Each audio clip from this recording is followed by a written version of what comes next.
मित्रांनो, तुमचं पुन्हा एकदा GB स्टोरी टेलर या यूट्यूब चॅनलवर स्वागत आहे. आजच्या आपल्या गोष्टीचं नाव आहे खिंडीतील हाडळ, भाग दुसरा. लेखक SK. पण गोष्ट सुरू करण्याआधी जर कोणी या कथेचा या अगोदरचा भाग पाहिला नसेल तर तो भाग पाहूनच हा भाग पाहण्यास सुरुवात करावी ही विनंती. चला तर मग अजिबात वेळ न घालवता गोष्टीला सुरुवात करूया.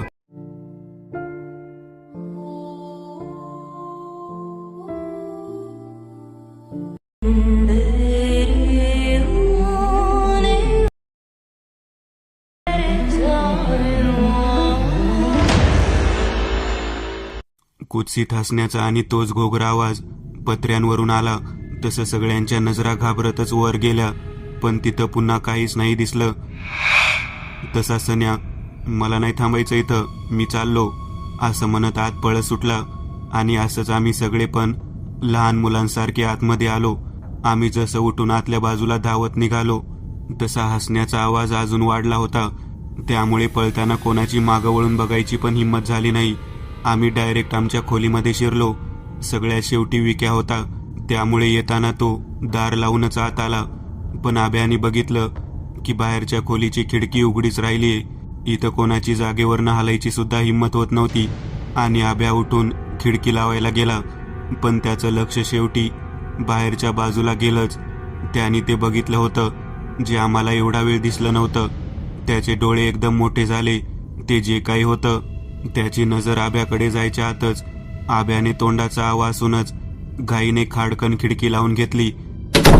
तसाच पळत पळत आम्ही होतो त्या खोलीत आल्यावर लगेच आमचं पण दार लावून घेतलं.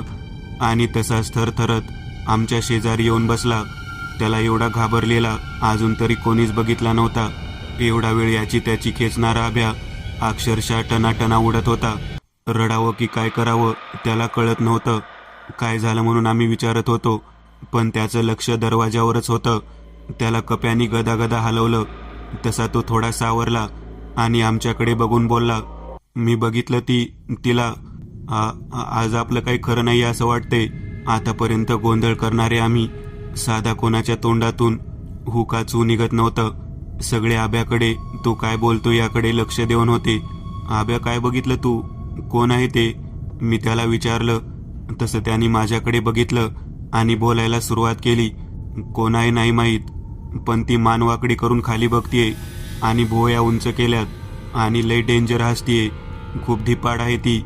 केस सगळी विस्कटलेली आहेत, काळी पांढरी. तसं मला गाडीच्या साईड मिररमध्ये बघितलेली आकृती आठवली आणि मी समजून गेलो ही तीच होती म्हणून. कपाळावर मोठं कुंकू, खूप जाड भोया, डोळे सगळे पांढरे आणि त्यात बारीक काळं बुबुळ. चेहरा एकदम विद्रूप झालाय. नाकात मोठी नथ आहे, 2 सुळे बाहेर आलेले, अंगावर हिरवी साडी, हातात लाल बांगड्या आहेत. ते वर्णन ऐकून माझ्या आणि निऱ्याच्या तोंडातून एकदमच बाहेर पडलं, हाडळ. आणि बाहेरून एकदम मोठ्याने त्याच मर्दानी आवाजात पुन्हा हसण्याचा आवाज सगळीकडे घुमला. पुन्हा सगळ्यांनी घाबरूनच बाहेरच्या बाजूला बघितलं. कोणाला काय बोलावं काय करावं सुचत नव्हतं. सगळे शांत बसले होते. मी राजाला बोललो, तुला आठवते का गाडीत मगाशी माझा मोबाईल पडला तेव्हा खाली वाकत असताना मला असंच अस्ताव्यस्त केसांची एक आकृती दिसली होती. आणि तुला पण बाहेरच्या बाजूला ओझरत्या नजरेने जे दिसत होतं ते म्हणजे हेच होतं. त्यात आजूने विचारलं, म्हणजे काय बोलताय तुम्ही दोघं? मी सांगितलं की आपल्याला चकवा लागला होता.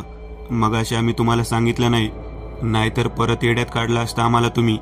तसं अजूनच सगळे घाबरले, कारण जे आम्ही इतक्या दिवस फक्त ऐकून होतो ते आज आम्ही स्वतः अनुभवत होतो. आणि त्याला ते फोटोज दाखवले. बाकीच्यांनी पण ते बघितले. तेव्हा कप्या बोलला, आम्हाला तरी झाड नाही दिसलं, पण तुम्हालाच का लागला चकवा? आम्ही पण तर त्याच रोडने आलो ना, असा आब्या बोलला. अचानक आमचं लक्ष सगळं बाहेर गेलं आणि आम्हाला काहीतरी खाण्याचा आवाज आला. एकदम मोठ्याने ती तोंडाचं मचक मचक करत खात होती आणि त्यातच आनंदाने गुरगुरण्याचा आवाज येत होता. आनंदाने आक्रोश करत होती. आज तिला जणू मेजवानीच भेटली होती, कारण एकीकडे ते चिकन आणि दुसरीकडे आम्ही. आमची तिथून सुटका नव्हतीच, कारण आम्हाला पळायला जागाच नव्हती हे आम्हालाही माहीत होतं. आणि तिलाही. सगळ्यांचे हातपाय गळाले होते. एकाच ठिकाणी बसून बाहेर काय चाललं असेल याचा फक्त आम्ही अंदाज घेत होतो. बाहेरचं संपवून ती तिचा मोर्चा आमच्याकडे वळवणार यात काही शंकाच नव्हती. एक गोष्ट बरी होती की आमच्या खोलीला एक पण खिडकी नव्हती, त्यामुळे थोडं तरी हायसं वाटत होतं. पण एक कळत नव्हतं, एवढं सगळं होऊन पण शेजारच्या खोलीत झोपलेले काका, त्यांच्या खोलीतून काहीच हालचाल नव्हती. जणू बाहेर जे काय घडत होतं याच्याशी त्यांचा काहीच संबंध नाही. असं आमचं बोलणं चालू असतानाच अचानक बाहेरून बाटली फुटल्याचा आवाज आला. तसं परत सगळेच दचकले. एकामागून एक अशा अजून 3 बॉटल्स फुटल्या. बाहेर असलेली दारू, चिकन सगळं संपवून झालं होतं तिचं. आता नक्कीच तिला आमच्या मांसांची भूक होती. एवढ्या सगळ्यात मध्यरात्रीचे 3 वाजले होते. तिचा ओट्यावरून बिनधास्त वावर चालू होता. वातावरणात एवढी शांतता होती की तिच्या भारदस्त पावलांचा आवाज देखील आम्हाला ऐकू येत होता. सोबतच गुरगुरणं पण चालू होतं. पण अचानक पुन्हा तीच स्मशान शांतता पसरली. तेवढ्यात आम्हाला दारावर थाप ऐकू आली आणि निखिलचा आवाज आला. निर्या, कप्या, अरे आहेत का झोपले? मी आहे निखिल, दार उघडा. तो आवाज ऐकून विक्या आपला शहाणपणा करत लगेच उठला होता. दरवाजा उघडायला त्याला निर्याने हाताने धरून ओढलं आणि खाली बसवलं. निर्या त्याला म्हणाला, अरे चिवत्या, येडा झाला का तू? घड्याळात बघ 3:15 वाजलेत. 11 वाजता निखिल आला नाही आणि आता येणार आहे का तो? त्याचवेळी बाहेरून परत तशीच दरवाजावर थाप पडली. अरे विक्या, दार उघड रे, मी आलोय निखिल, तुझा मित्र. तसं बाकीच्यांना पण निर्याला काय बोलायचं होतं ते पटलं. आम्ही आतून काहीच प्रतिसाद दिला नाही, कारण असा प्रतिसाद द्यायचा नसतो असं आम्ही ऐकून होतो. हे बघून ती अजूनच चिडली होती. एक जोरात किंकाळी तिने फोडली, एवढ्या जोरात की जर तिच्या समोर कोण असतं तर तिचा तो अवतार आणि ही गगनभेदी किंकाळी ऐकून जागेवरच प्राण सोडला असतं. आता दारावर जोरजोरात थापा मारत होती. दरवाजा आता तुटणारच होता की अचानक सगळं बंद झालं आणि तेवढ्यात धाडकन बाहेरच्या खोलीचा दरवाजा उघडा झाला. पण हे बघून तिला आनंद होण्यापेक्षा ती डायरेक्ट परत किंचाळलीच आणि परत जोरजोरात त्याच मर्दानी आवाजात ओरडू लागली, तुम्हाला मी सोडणार नाही, बाहेर या. आणि बाहेरच आरडाओरड करत होती. खूपच संतापली होती. ती आत का आली नाही? राजा बोलला. सगळे एकमेकांच्या तोंडाकडे बघत होते. तेवढ्यात मला आठवलं की आम्ही एवढं घाबरलो होतो की साधं देवाचं नामस्मरण करायची पण आम्हाला सूद नव्हती. मी ज्याची भक्ती करतो तो स्वतः बाहेरच्या खोलीत होता, त्यामुळे आम्ही सुरक्षित होतो. मला थोडं बरं वाटायला लागलं. मी बोललो, अरे येणार पण कशी? बाहेरच्या खोलीत तर केवढी मोठी बजरंगबलीची फ्रेम आहे, आणि हो, ते पण दरवाजा उघडल्यावर एकदम समोरच दिसते. राजा बोलला, म्हणजे काका पूजेबद्दल बोलत होते ते हेच, आणि म्हणूनच म्हणले वशाट आत आणू नका. आता समजलं सगळं. अक्षा बोलला, अरे मगाशी पण आम्हाला चकवा लागला तेव्हा या योग्याने हनुमान चालीसा लावली होती, तेव्हाच तर आम्ही त्यातून बाहेर पडलो होतो ना. बरं झालं मी झोपलो होतो. आजू बोलला. एवढा वेळ भीतीने गळालेले आम्ही अचानक आम्हाला खूप सेफ वाटायला लागलं होतं. भीती कमी झाली होती, पण तरीही ती अजून बाहेरच होती. तिचं ओरडणं किंचाळणं चालूच होतं आणि त्यात तिचा संताप पण कळून येत होता. अधूनमधून वेगवेगळे आवाज काढून मदत मागायचं नाटक करत होती. त्या घरात ती प्रवेशच करू शकत नव्हती. ती सारखं तेच म्हणत होती, म्या तुम्हाला सोडायची नाही. असाच काही वेळ गेला. आता 4 पण वाजून गेले होते. हळूहळू तिचा आवाज येणं बंद झालं होतं आणि त्यामुळे आम्हालाही एक एक करून झोप यायला लागली होती. पण आभ्याला काही झोप लागत नव्हती. त्याला तो चेहरा डोळ्यासमोर येत होता. बघता बघता तोही झोपला. सकाळी अचानक मला प्रेशर आल्याने जाग आली. हातातल्या घड्याळात बघितलं, 7 वाजले होते. मी हळूच दार उघडून बाहेर बघितलं तर बाहेरचा दरवाजा उघडा होता आणि चांगला उजेड पडला होता. आभ्याला उठवण्यासाठी त्याला हलवला तसा तो दचकून उठला. त्याला बोललो, सकाळ झालीये, सगळ्यांना उठव. तो थोडा सावरला. मी बाहेर आलो. सगळीकडे उजाडलं होतं. आजूबाजूला बघितलं तर जवळपास एकही घर नव्हतं. बाजूला सगळे डोंगर होते आणि मोकळं पटांगण होतं. काल आम्ही जिथे बसलो होतो तिथे काका सगळं साफ करत होते. खूप घाण झाली होती. मी त्यांना बोलणार होतो, राहू दे आम्ही करतोय सगळं, पण मला राहवलं नाही म्हणून आधी मोकळं व्हायला गेलो. तेवढ्यात विक्या, आब्या आणि मयूर बाहेर आले. ते काकांना बोलू लागले, आम्ही करतो सगळं साफ, तुम्ही राहू दे. पण काका बोलत होते की काल खूपच गोंधळ घातलेला दिसतोय तुम्ही, बाटल्या फोडल्या तुम्ही पार. तसं मयूर बोलला, अहो हे सगळं आम्ही नाही केलं. म्हणजे पण काल तर तुम्ही सगळी पोरं बसले होते ना इथं, मग तुम्ही नाही केलं म्हणता. असं म्हणून काका हसायला लागले. सगळेजण बाहेर यायला लागले. मी पण माझं आवरून आलो. तेव्हा विक्या म्हणाला, अहो काका हे आम्ही नाही केलं, तिने केलं. काकांनी तसाच हातातला झाडू खाली टाकला आणि विक्याकडे बघत त्यांनी विचारलं, म्हणजे? सन्या म्हणाला, आम्ही नाही केलं हे सगळं, त्या हाडळीने केलं. आब्या त्याचं वाक्य मध्येच तोडत म्हणाला. हे ऐकताच काकांच्या चेहऱ्याचा रंग बदलला. तुम्हासनी काय माहिती हाडळ होती ते? त्यांनी विचारलं. तसा आब्याकडे हात करत कप्या बोलला, याने पाहिलं तिला. आब्याकडे ते बघत बोलले, तिने तुला बघितलं का? तसं आब्यानी नाही म्हणून मान हलवली. पण काकांनी थोडा वेळ विचार करून कोणाला तरी फोन लावला आणि बोलले, श्रीधर काका, लागलीच माझ्या घरला या, का ते मी आल्यावर सांगतो. असं म्हणून फोन ठेवला आणि आम्हाला म्हणाले, त्यांना यायला वेळ लागल, तुम्ही समधी आधी आंघोळ करून घ्या तवरक. आम्हाला काही कळत नव्हतं, पण त्यांनी सांगितलं म्हणून आम्ही सगळ्यांनी विहिरीवरच आंघोळी केल्या. एक एक करून आवरून आलो. पण काका सारखे आब्याकडेच बघत होते. 8 वाजत आले होते. आम्ही ओट्यावर बसलो होतो. काकांनी चहा आणला आणि तेवढ्यात एक 60च्या वयातले गृहस्थ तेथे आले. एवढे वय असून सुद्धा चेहरा तेजस्वी होता. कपाळावर केशरी टिळा होता. गळ्यात रुद्राक्षाची माळ होती. अंगावर साधा रखडी रंगाचा सदरा होता. खाली पांढरी पायजमा, खांद्याला एक पिशवी होती.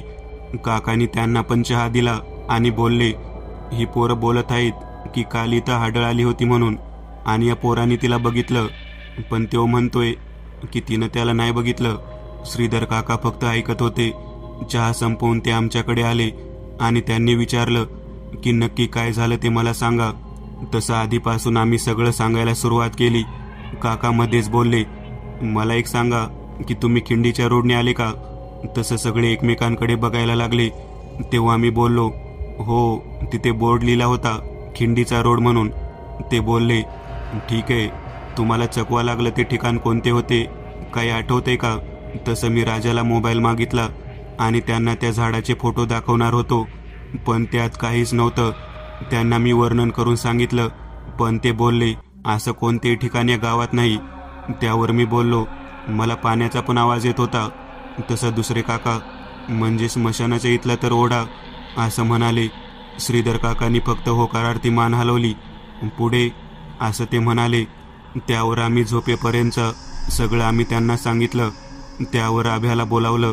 आपल्या गळ्यातली माळ काढली. त्याच्या दोन्ही हातावरती माळ ठेवली आणि आपले हात त्यावर ठेवले आणि डोळे मिटले. डोळे उघडल्यावर ते आमच्याकडे बघत म्हणाले, नशीब चांगला या पोराला नाही बघितलं तिने, नाहीतर याला नेल्याशिवाय राहिली नसती. आमचे चेहरे पण पडू लागले. तसं ते पुढे बोलले, सगळ्यात पहिलं म्हणजे असं वशाट सोबत घेऊन रात्रीचा प्रवास करू नये पोरांनो, आणि खाऊन तर नाहीच. तसं सगळ्यांनी माझ्याकडे बघितलं, कारण मी तेव्हाच त्यांना बोललो होतो. कारण रात्रीच्या वेळेला अमानवी शक्ती बाहेर पडत असतात. काही जण यावर विश्वास ठेवतात, पण काहींना अनुभव आल्याशिवाय ते पटत नाही. आता तुम्ही पडले शहरातले, त्यामुळे तुमचा यावर विश्वास नसावा, पण आता नक्कीच तुम्हाला पटलं असेल. त्यात कालची रात्र ही अमावस्येची होती, शनी अमावस्या, आणि तुम्ही ज्या खिंडीतून आले तिथून तर आमचे गावातले लोक इतर वेळेसही यायला घाबरतात.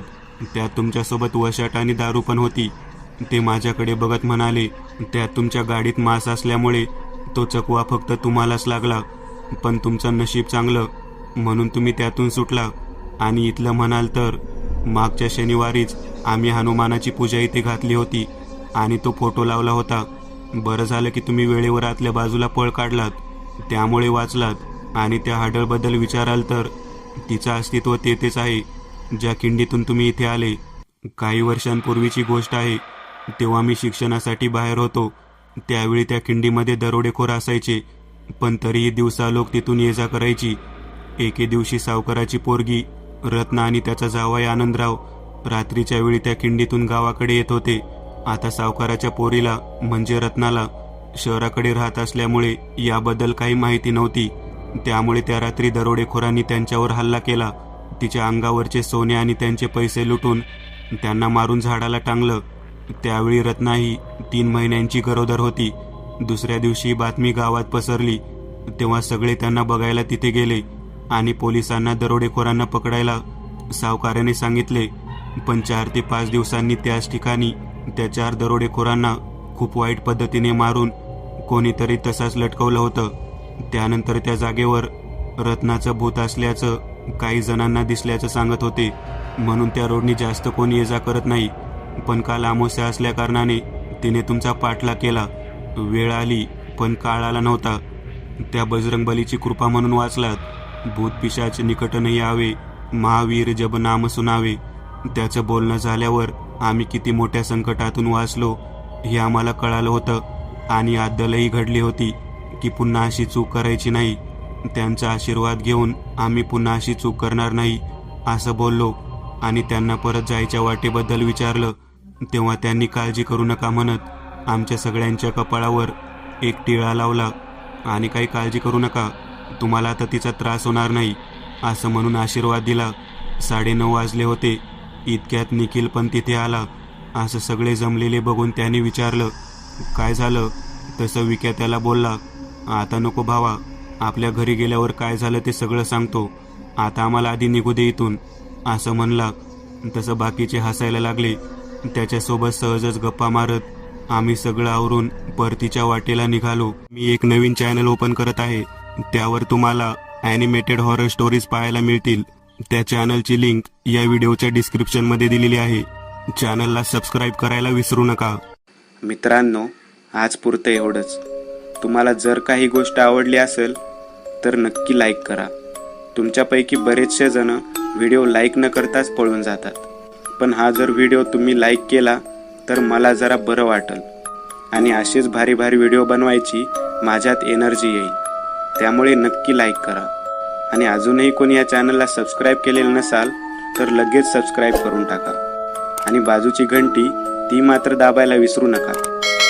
देवाची घंटी आहे ती. चला तर मग पुन्हा भेटूया अशीच एक आगळी वेगळी गोष्ट घेऊन पुढच्या भागात.